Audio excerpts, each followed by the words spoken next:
দর্শক, আমি আজ আপনাদের একটা কলা চাষের সম্পূর্ণ পরিচর্যা কিভাবে করতে হয় সেটা দেখাবো। আপনারা কলা গাছ লাগানোর কিছুদিন পরে দেখবেন এরকম বোক বের হবে চারিপাশে। আপনাদের প্রথম কাজ ওই বোকগুলো কাটা। এরকম ভাবে গোড়া থেকে কাটবেন সব বোকগুলো।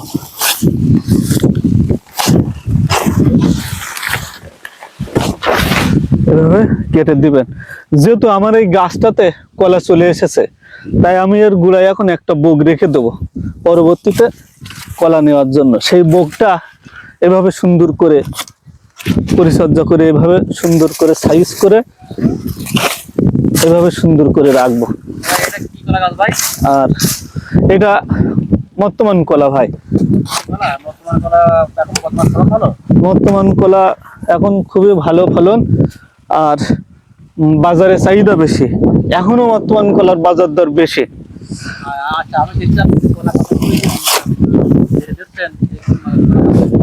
কলার পাতা ভাই মাছে খাবে, অবশ্যই খাবে। আপনার গিলাস কাপ জাতীয় মাছ কলার পাতা, ঘাস লতা পাতা এগুলো খায়।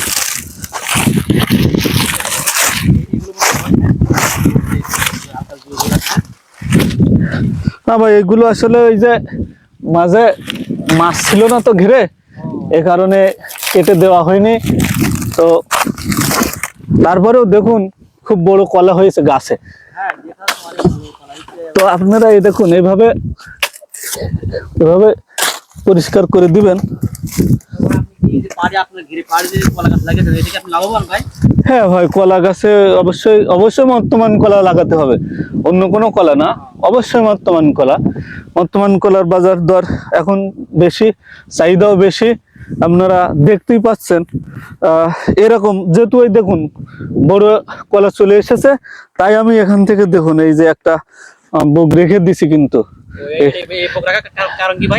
এই বোক রাখার কারণে আমার ওই কলা গাছটা তো শেষ হয়ে যাবে, আর একটা কলা গাছে একবারই ফলন হয়। এর কারণে ওই কলা গাছটা ওখান থেকে দেখুন কলাটা প্রায় হারভেস্ট করার উপযোগী হয়ে গেছে। এই কারণে এই বোকটা রেখে দিলাম, এটাতে পরবর্তীতে কলা হবে। আর যেহেতু আমি আপনার ওই গাছটা অনেক লম্বা দেখেছেন, আমি কোনো লগি নিয়ে আসিনি, সে কারণে আমি ওই গুড়ার পাতাগুলো কাটতে পারছি না। আপনারা কিন্তু কেটে দিবেন। কলা হওয়ার পরে আপনারা গাছের 2-3টা পাতা রাখবেন, তাহলে আপনাদের কলাগুলো আরো সুন্দর হবে। ভাই, যারা মৎস্য চাষী তারা কি আপনার মতো পদ্ধতি অবলম্বন করতে পারে ভাই?